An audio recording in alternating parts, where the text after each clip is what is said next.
Persuadée que Samuel est celui qui lui a envoyé un mail la veille avec une photo d'elle en train d'embrasser Achille, Aurore lui donne rendez-vous au Spoon. Mais Samuel affirme qu'il n'a rien à voir avec ça. Il suggère plutôt à Aurore de réfléchir du côté d'Achille.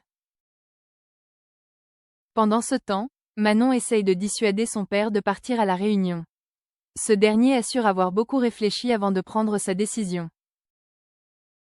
Il commence d'ailleurs à faire ses cartons.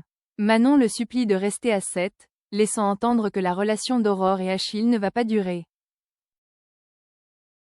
Au commissariat, Roxane informe Martin qu'elle n'a pas réussi à remonter jusqu'à l'expéditeur du mail reçu par Aurore. Celle-ci pense effectivement que l'expéditeur a un lien avec Achille. Martin va donc enquêter avec Karim. La police ignore que c'est une femme qui traque Aurore et Achille. Assez inquiète, Aurore tient toutefois à continuer sa mission. Elle espère que Achille ne va pas trop tarder à lui redemander de l'argent. À l'hôpital, Samuel et Swazik tentent également de dissuader William de partir à la réunion.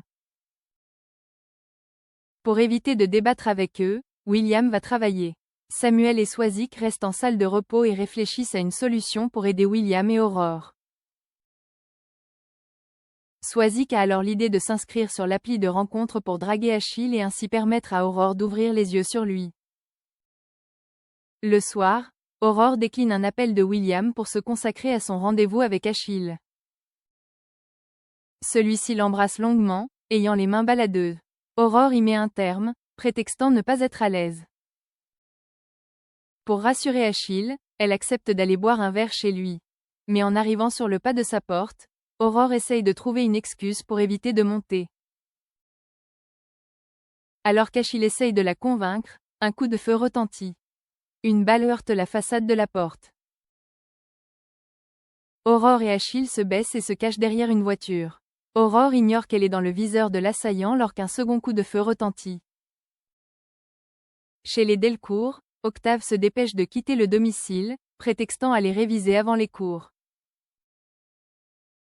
Cela met aussitôt la puce à l'oreille de son père, qui interroge Mia pour connaître l'identité de la petite amie de son fils. En effet, Octave retrouve Lilou pour passer du temps avec elle avant les cours. Ils se rendent ensuite au lycée ensemble. Octave avoue qu'il est prêt à officialiser sa relation avec elle, mais il craint la réaction de Liam. Lilou estime que ça ne devrait pas poser de problème. Au lycée, Lilou confirme à Violette qu'elle sort avec Octave. Violette demande alors à son amie s'ils ont déjà couché ensemble ou non. Lilou laisse planer le doute, tandis qu'Octave la rejoint. En quittant le lycée, Lilou raconte à Octave ce que Violette lui a demandé, avouant qu'elle aurait aimé lui répondre de manière positive. Octave affirme qu'il en a envie. Au même moment, Liam passe près d'eux en les ignorant. À l'hôpital, Benny fouille dans la poubelle de la chambre de Sébastien pour récupérer un brouillon de déclaration d'amour à Marianne. Amusé, Benny envoie un message vocal à Chloé pour lui en lire un extrait. Soudain, Sébastien rentre dans la chambre.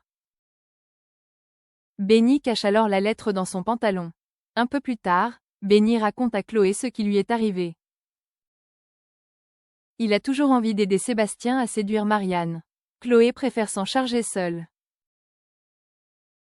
Dans le couloir, elle observe de loin sa mère en train de s'occuper de la rééducation de Sébastien.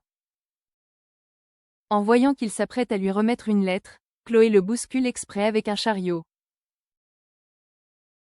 Sébastien explique alors qu'il s'agissait d'un document à remettre à sa greffière. Pour se rattraper, Chloé repasse dans la chambre de Sébastien pour récupérer le document qu'elle promet de donner à la greffière en main propre. Elle interroge ensuite Sébastien sur les autres papiers qui traînent sur son lit. Sébastien lui confie son projet de déclarer sa flamme à Marianne par écrit. Chloé lui conseille alors de privilégier une déclaration de vive voix. Sébastien sort donc de sa chambre pour retrouver Marianne à l'extérieur. Il prend son courage à deux mains pour lui avouer ses sentiments, mais finit par y renoncer quand il voit Alain et Marianne ensemble.